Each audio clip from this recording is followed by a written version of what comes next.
The day my wife packed her bags and walked out of our home, I thought I had lost the woman I loved forever.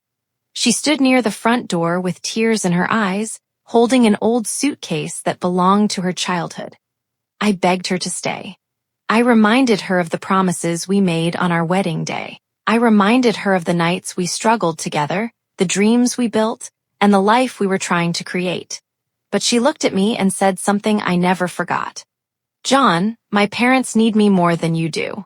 Those words broke something inside me, because I wasn't asking her to abandon her family. I wasn't asking her to stop loving her parents. I only wanted my wife to understand that our marriage mattered too. But she had already made her decision. She chose her poor parents over her husband. And what I didn't know at that moment was that the people she was sacrificing our marriage for were hiding a secret that would change everything. A secret so shocking that years later, even my wife struggled to believe the truth. Hello everyone, welcome back to our channel.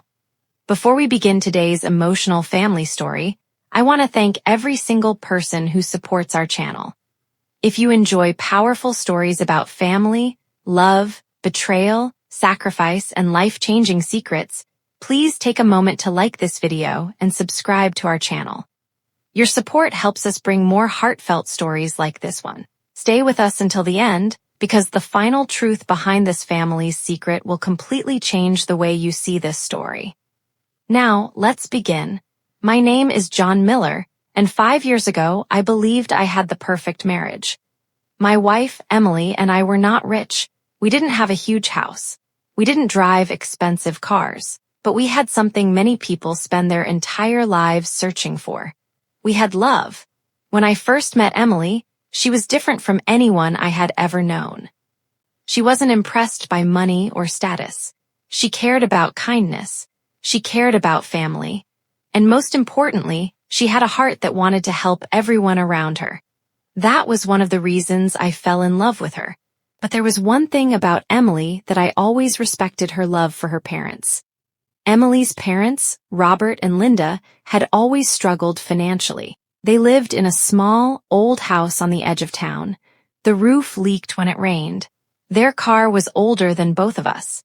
And they often told Emily that they had sacrificed everything so she could have a better future.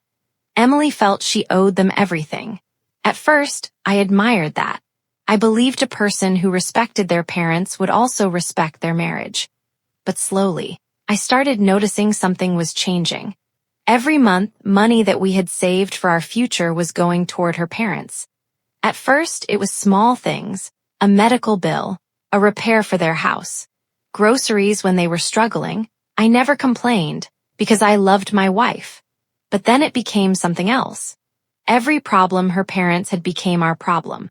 Every emergency became my responsibility too. And whenever I tried to talk about our own future, Emily would become upset. "John, they don't have anyone else," she would say. I understood. I really did. But what she didn't understand was that I was slowly feeling like a stranger in my own marriage. One night, I came home after working a long shift. I was exhausted. I had spent the entire day thinking about our dream of buying a small home. I wanted to surprise Emily. I wanted to tell her that I had saved enough money for the first payment. But when I walked inside, I saw her sitting at the kitchen table with tears on her face. There was a letter in her hand. "What happened?" I asked. She looked up at me and whispered, "My parents are going to lose their house." My heart sank. "What do you mean?" She handed me the letter. It was a notice about unpaid payments. "They need us," she said. I took a deep breath. "How much do they need?" Emily looked away. Then she said the amount. It was almost everything we had saved. I stayed silent, not because I didn't care, but because I knew what this meant. Our dream was disappearing. Our future was being delayed again. "Emily," I said softly, "we have to think about our own life too." She looked at me like I had hurt her.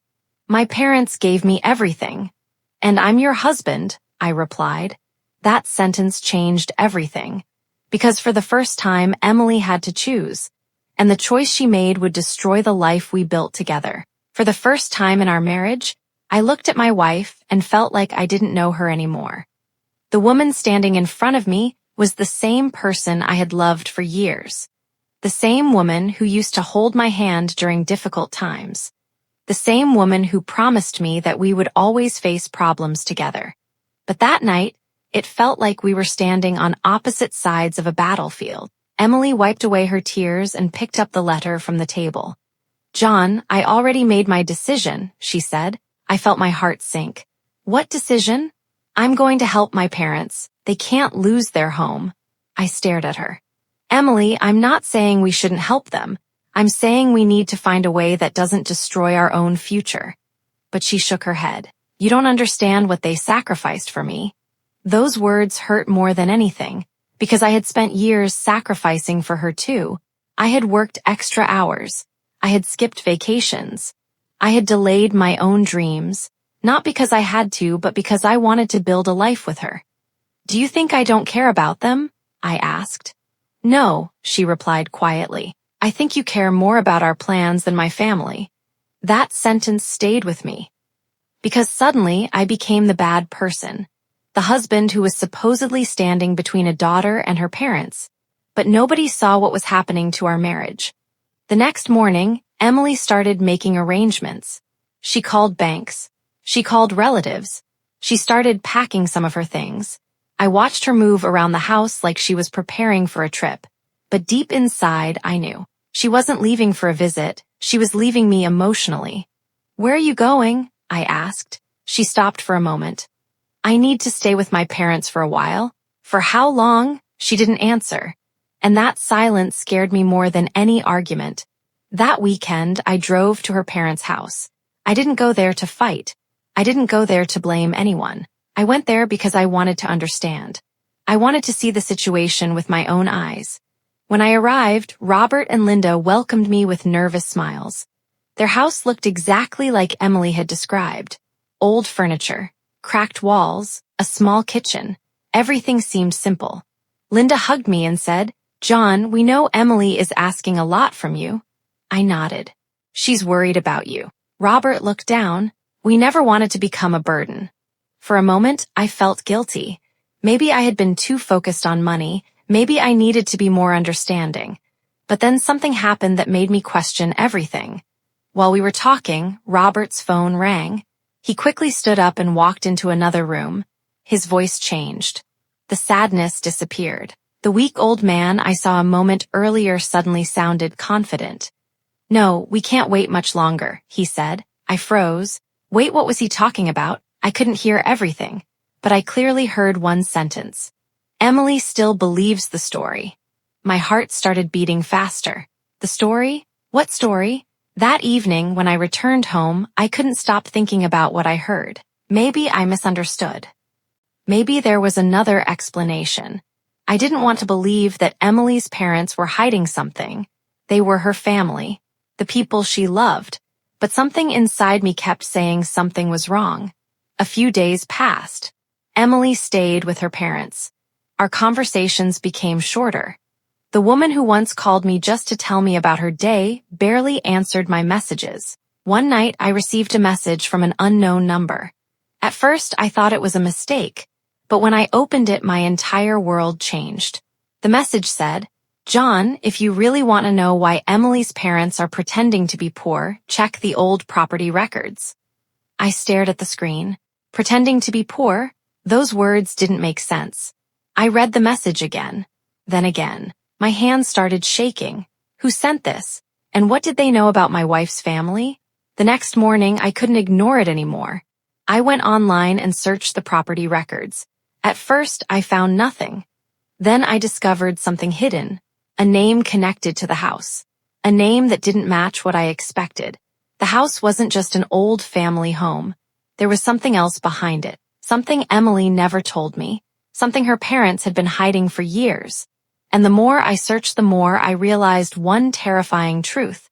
Maybe Emily wasn't saving her poor parents. Maybe she was protecting a secret. I spent the entire night staring at my computer screen. I couldn't sleep. Every time I closed my eyes, I heard those words again. Emily still believes the story. What story? What had her parents been hiding from her? And why did a stranger feel the need to warn me? I knew I had two choices. I could ignore the message and continue pretending everything was normal. Or I could find the truth. And after everything that had happened, I needed answers. The next morning, I went back to the property records. I searched again and again. At first, nothing seemed unusual. The house was registered under Robert and Linda's names. It was an old property, a simple family home, exactly what they had told everyone. But then I noticed something strange. There was a second document attached to the record, a document from years earlier. I opened it, and my heart stopped. The property had been transferred into their name after a major financial settlement. A settlement worth hundreds of thousands of dollars. I sat there in silence. That couldn't be right. If they had received that money, why were they telling Emily they couldn't pay their bills? Why were they making her believe they were about to lose everything? I needed more information, so I contacted the office listed on the document. After verifying the details, the employee on the phone said something I never expected. Yes, the property was involved in a legal settlement years ago. Do you know what happened to the money? I asked. There was a pause. Then she replied, according to the records, the funds were moved into another account. Whose account? She couldn't tell me everything. But she gave me one piece of information. The account was connected to a family trust.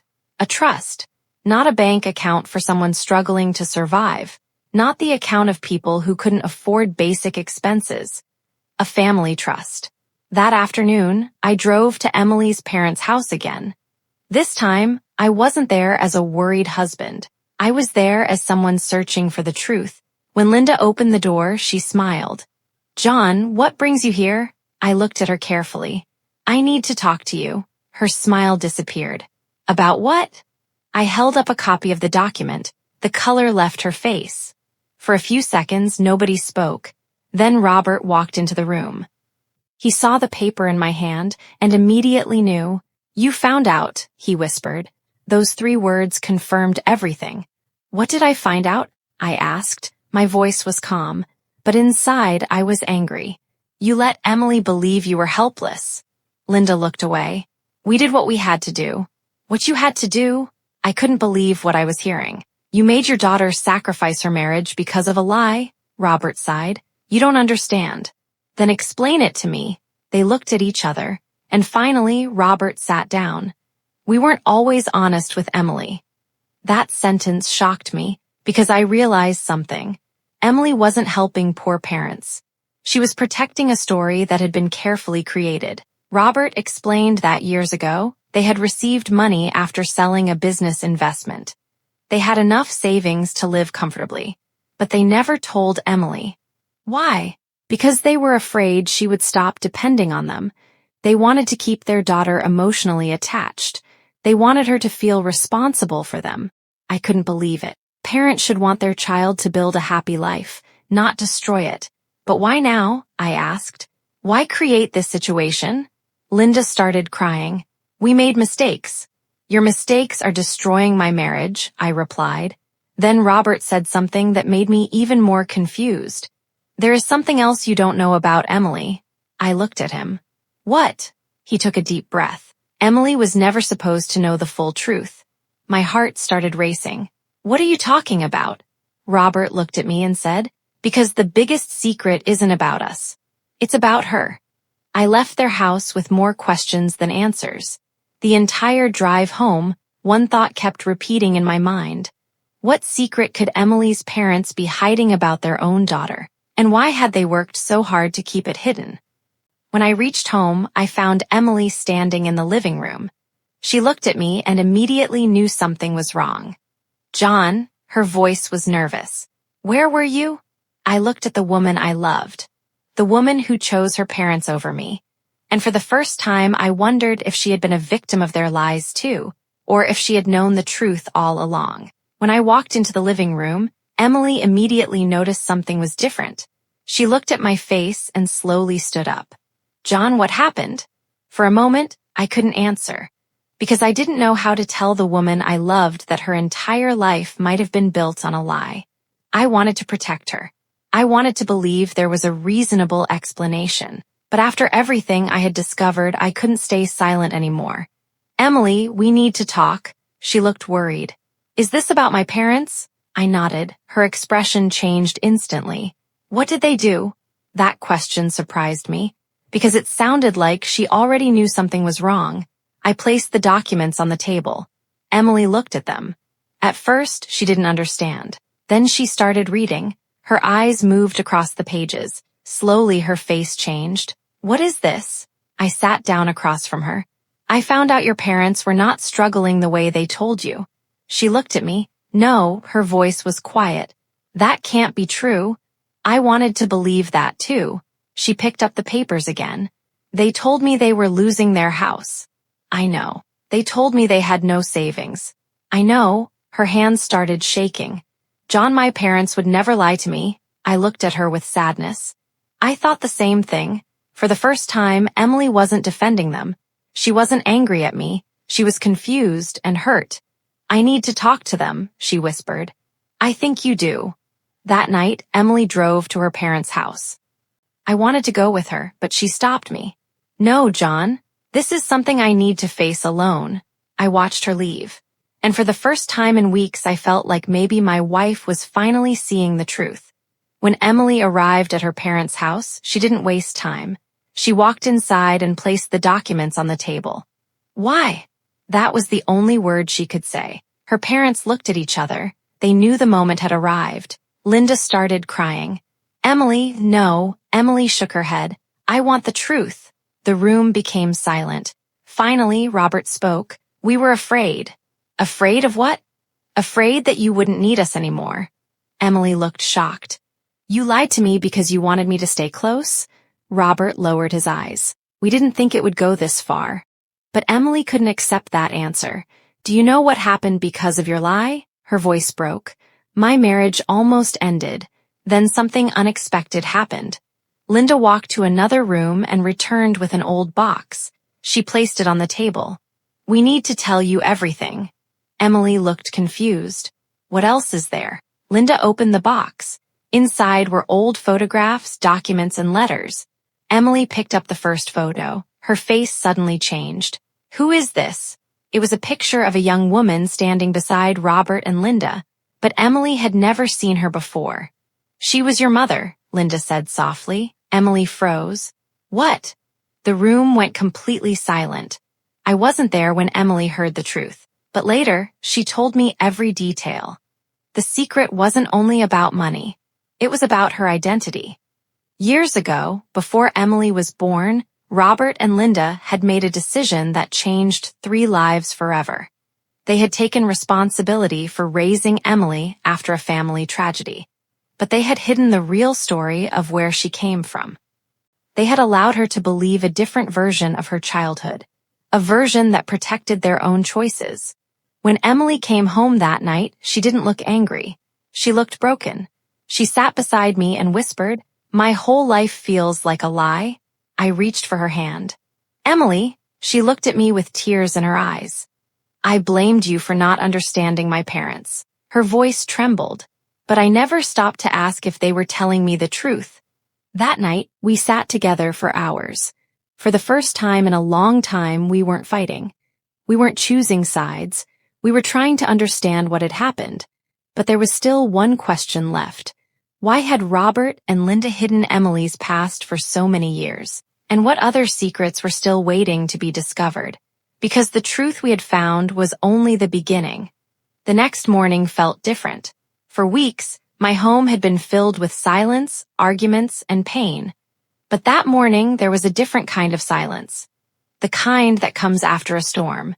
Emily sat at the kitchen table, holding the old box her parents had given her. She hadn't slept. I could see it in her eyes. The woman who always believed she understood her own life was now questioning everything. John, she said softly. I looked at her. I don't know who I am anymore. Those words hurt me, because I knew how painful it was to discover that the people you trusted had hidden the truth from you. I reached across the table and held her hand. Emily, you are still the same person. She looked at me. But everything I believed about my family was wrong. Not everything. I squeezed her hand. Your heart is still yours, Your memories are still yours, and the person you became is because of the choices you made. A small tear rolled down her cheek. For the first time in months, I saw my wife again. That afternoon, Emily decided she needed answers, not guesses, not stories, the truth. We went back to her parents' house together. This time, Emily wasn't walking in as a daughter who needed help. She was walking in as an adult who deserved honesty. Robert opened the door. When he saw both of us, he immediately knew why we were there. "Come inside," he said quietly. Nobody spoke as we sat in the living room, the same room where so many secrets had been hidden. Emily placed the old box on the table. "I need you to tell me everything." Robert looked at Linda. Then he took a deep breath. "You're right. We should have told you years ago." Robert began explaining the past. Before Emily was born, their family had gone through a tragedy. Emily's biological mother was someone Robert and Linda knew closely. She was young. She was alone. And after a difficult situation, Robert and Linda became the people who raised Emily. They loved her, protected her, and gave her a home. But somewhere along the way, love turned into fear. They became afraid that if Emily knew the entire truth, she would look for her past and leave them behind. So they created a story where they were the only people she could depend on. Emily listened quietly. Then she asked the question that had been hurting her the most. "Did you ever love me?" Linda immediately started crying. "Oh, Emily, you were the greatest gift in our lives." "Then why did you lie?" That question broke the room, because there was no easy answer. Robert looked down. "Because we were selfish." Those words shocked everyone. He continued. "We wanted to protect you, but we also wanted to protect ourselves." Then Emily asked something unexpected. "Was the money part also a lie?" Robert closed his eyes. "Yes." The answer was painful. "We weren't poor." Emily looked away. "We had savings, we had investments, we had enough." "Then why did you make me believe you needed me?" Linda whispered. "Because we were afraid you would build a life where we were no longer important." I watched Emily process those words. She wasn't just angry. She was grieving. She was mourning the family stories she thought she knew. On the way home, she barely spoke. When we reached our house, she finally stopped near the door. "John, yes. I'm sorry." I looked at her. "For what?" "For making you feel like you didn't matter." That sentence meant more than she realized. Because that was the pain I had carried for months. Not the money, not the house, not the sacrifices. I only wanted to feel chosen. Over the next few weeks, Emily and I started rebuilding. It wasn't easy. Trust doesn't return overnight. There were conversations. There were tears. There were moments where old wounds opened again. But we decided something important. We would stop letting other people's choices destroy our future. However, just when we thought the worst was behind us, another secret appeared. One evening, Emily received a letter. There was no return address. No name. Only one sentence written on the front. "Emily, if you want to know the truth about your real family, meet me at the old bridge." She looked at me. Her hands were shaking. Because we both knew someone else had been waiting years to tell her the truth. And this time it wasn't her parents. The letter sat on our kitchen table for 2 days. Neither of us touched it. Neither of us talked about it. But both of us knew we couldn't ignore it forever. Emily would walk past the table and stare at those words. "If you want to know the truth about your real family, meet me at the old bridge." Every time she read it, I saw the same emotions on her face. Fear, confusion, and a small piece of hope. Because after discovering so many lies, she wanted one thing more than anything, the truth. "John," Emily finally said one morning. I looked up from my coffee. "I'm going." I already knew what she meant. "The bridge," she nodded. "I need answers." I understood. For years, Emily had believed she knew where she came from. Now everything had changed. She needed to know who she really was. "I'll come with you," I said. She looked at me. "Are you sure?" I smiled. "After everything we've been through, I'm not leaving you alone now." For the first time in a long time, Emily smiled. A real smile. The old bridge was outside town. It was a quiet place surrounded by trees and an empty road. When we arrived, nobody was there. Emily looked nervous. "What if this is a mistake?" I looked around. Then we leave. A few minutes passed. Then we saw an older woman walking toward us. She stopped when she saw Emily, and immediately her eyes filled with tears. Oh my God, Emily froze. The woman slowly covered her mouth. You look exactly like your mother. My wife couldn't move. Who are you? The woman took a deep breath. My name is Sarah. She looked at Emily with emotion in her eyes. I knew your mother. Emily looked at me. I could see thousands of questions in her mind. What did you know about my mother? Sarah looked down. More than anyone ever told you. Those words changed everything. Sarah explained that Emily's biological mother had a close friend before everything happened. That friend was Sarah. She had been there during the hardest moments. She knew the decisions people made, the secrets they kept, and the promises they broke. Your mother wanted you to know the truth one day, Sarah said. Emily's voice became quiet. Why didn't she tell me herself? Sarah looked away. Because she never got the chance. The sadness in Sarah's voice was impossible to ignore. Then Sarah handed Emily an old envelope. This was meant for you. Emily looked at the envelope. Her hands were trembling. Why do you have this? Because I promised your mother I would give it to you when the time was right. Emily slowly opened it. Inside was a letter. A letter written many years ago. A letter from the woman who gave her life. Emily read the first few lines. Then tears started falling. She covered her mouth. What does it say? I asked softly. She couldn't answer. She handed me the letter. The words were simple, but powerful. It said, My dear Emily, if you are reading this, it means you are finally old enough to know the truth. I never left you because I wanted to. I left because I had no choice. I loved you more than anything in this world. Emily cried, not because she was angry, but because she finally understood. All these years she thought she had been abandoned, but the truth was different. Her mother had loved her. She had fought for her, and someone else had hidden that truth. Then Sarah said something that made Emily look up. There is something else. Emily wiped her tears. What? Sarah took a deep breath. Your mother didn't only leave you a letter. She left something else. What? A record of everything that happened. Emily looked confused. What kind of record? Sarah looked at both of us. The truth about why your parents raised you and why they never wanted you to discover your past. On the drive home, Emily held the letter tightly, but she wasn't the same person who left our house that morning. Something had changed. She wasn't just searching for answers anymore. She was searching for justice, because now she knew her parents didn't only hide money. They hid her entire story. And the biggest question remained, what were Robert and Linda so afraid Emily would discover? For the first time in years, Emily felt like she was finally close to the truth. But the closer she got, the more painful the journey became. That night, she sat on our bedroom floor with her mother's letter in her hands. She read it again and again. Every sentence brought new emotions. Sadness, anger, confusion, but also something she had been missing for a long time. Peace. Because deep down, Emily had always carried one painful question. Why did my mother leave me? Now she finally knew. She hadn't left because she didn't love her. She left because life had forced her into a situation she couldn't control. The next morning, Emily called Sarah. I need to see the records my mother left. There was a long silence on the phone. Then Sarah replied, I was hoping you would never need to see them.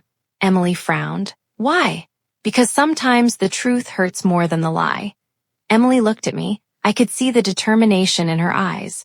I've lived with a lie my entire life. I deserve the truth. A few hours later, we met Sarah at her home. She brought out a small locked box. It was old. The edges were damaged, but Sarah treated it like it was something priceless. This belonged to your mother. Emily touched the box carefully. Inside were documents, photos, old letters, and one small notebook. Sarah handed it to Emily. She wrote everything down. Emily opened the notebook. The first pages were memories, simple moments, her mother's dreams, her hopes. Then the tone changed. The later pages described the difficult period before Emily came into Robert and Linda's care. And slowly the truth started coming out. Years ago, Emily's mother had trusted Robert and Linda. They were close family friends. When she faced a difficult situation, she believed they would protect her daughter. She believed they would tell Emily the truth when she was older. But something changed. Robert and Linda became emotionally attached to Emily. They loved her, but their fear of losing her grew stronger. They convinced themselves they were doing the right thing. They told themselves, "We are protecting her." But protection without honesty can become control. Then Emily found the most shocking part, a letter written by her mother shortly before she passed away. It said, "I know Emily is loved. I know she is safe. But I worry that one day the people raising her may love her so much that they forget she deserves to know the truth." Emily stopped reading. Tears filled her eyes, because those words described exactly what happened. On the way home, neither of us spoke much. Finally, Emily whispered, "I spent my whole life defending them." I looked at her. "And now," she looked out the window, "now I understand they loved me." She paused. "But they loved me in a way that hurt me." Those words showed how much she had changed. She wasn't only angry anymore, she understood. But understanding didn't erase the damage. That evening, Emily asked me something I never expected. "John, do you still want this marriage?" I looked at her. The old pain was still there, the memories of feeling ignored, the loneliness. The months where I felt like I wasn't important, but I also saw something different. I saw my wife fighting for the truth. I saw the person I fell in love with. "I never stopped wanting us," I said, her eyes filled with tears. "But I need to know, can we start again?" I held her hand, not by pretending nothing happened, by building something better. A few weeks later, Emily finally confronted her parents. This time, she wasn't there to argue. She wasn't there to punish them. She was there to set boundaries. Robert cried when he saw her. "Are you going to leave us?" Emily took a deep breath. "No." They looked surprised. "But I need you to understand something. I love you, but I won't let your fear control my life anymore." For the first time, Robert and Linda understood the consequences of their choices. They had spent years afraid of losing Emily, but their fear almost made them lose her forever. Months passed. Slowly, our family started healing. Not perfectly, not quickly, but honestly. And that honesty changed everything. Emily and I renewed our commitment to each other. We stopped letting old wounds define our future. But one final thing remained. The question that started everything. Why did Robert and Linda pretend to be poor? The answer was more complicated than we thought. Because the money was never the real secret. The real secret was the reason they wanted Emily to believe she needed them. And that truth would change how Emily saw her entire childhood. For months, I thought the biggest betrayal in our marriage was the money. I thought the pain came from the fact that Emily had chosen her parents' problems over our future. I thought the biggest lie was that Robert and Linda pretended to be poor. But I was wrong. The money was only the surface. The real reason behind everything was much deeper. It was about fear. Fear of losing someone they loved. And sometimes fear can make people do things they never imagined they were capable of. After Emily set boundaries with her parents, something unexpected happened. Robert called me. At first, I didn't want to answer. I still remembered the nights I spent feeling alone. I remembered watching my wife walk away because of a problem created by their lies. But something inside me told me to listen. "John," Robert said quietly, "I owe you an apology." I stayed silent. I spent years thinking I was protecting my family. He paused, but I was actually destroying it. Those words surprised me, because for the first time, he wasn't making excuses. He was admitting what he had done. "I need to tell you the whole story," Robert continued. "The real reason we acted poor." I listened. And what he told me changed everything. Years ago, after Emily came into their lives, they were terrified. They had already lost so much. They were afraid that one day Emily would discover the truth about her past and leave them. So they made a plan. They decided to become the people Emily depended on the most. They thought if she needed them, she would never walk away. But over time, that fear became a habit, and the habit became a lie. "We didn't want her money," Robert said. "We wanted her attention." That sentence stayed with me, because suddenly I understood something. Their actions were wrong, very wrong. But behind those actions was a broken kind of love, the kind that holds too tightly, the kind that forgets love is not ownership. When I told Emily what Robert had said, she became quiet. Then she whispered, "I spent my whole life trying to prove I was a good daughter." I looked at her. "And now?" She smiled sadly. "Now I realize I was already enough." That was the moment everything started changing. Not because the past disappeared. It didn't. The pain was real. The trust that was broken had to be rebuilt. But we finally stopped fighting about who was right. We started focusing on how to heal. A year later, our lives looked completely different. Emily and I bought the small house we had dreamed about years earlier, the same dream we almost lost. The difference was this time, we built it together. No secrets, no pressure, no one making decisions for us, just two people choosing each other again. Robert and Linda also changed. They started going to counseling. They learned that loving someone doesn't mean controlling their choices. They apologized to Emily many times, and although things were never exactly the same, they became more honest, more respectful, more peaceful. One evening, Emily and I sat on our porch watching the sunset. She looked at me and smiled. "Do you ever think about that night?" I knew exactly what she meant. The night she chose her parents over me. "The night you left," she nodded. "I thought I was doing the right thing." "I know. I thought you didn't understand." I smiled. "But I understand now." She looked at me. "What?" "That sometimes people don't choose someone because they love them more. They choose because they are afraid." Emily held my hand. "And sometimes people need someone brave enough to show them the truth." Looking back, that experience taught me something important. Family is not about choosing one person over another. A healthy family doesn't demand sacrifices that destroy someone else. A healthy family supports you, encourages you, and allows you to build your own life. The woman who once walked away from our marriage because of a hidden family secret became the same woman who helped rebuild it. The parents who were afraid of losing their daughter almost lost her because of their own choices. And me. I learned that sometimes the hardest moments in life reveal the strongest parts of us. Because the truth is people can make mistakes. Families can break. Trust can be damaged. But when people are willing to face the truth, healing is possible. And sometimes the secret that almost destroys a family becomes the reason they finally learn how to love each other the right way. Thank you for watching this emotional family story. If this story touched your heart, please don't forget to like the video and subscribe to our channel for more powerful life-changing stories. Share this story with someone who believes that honesty, love, and forgiveness can change everything.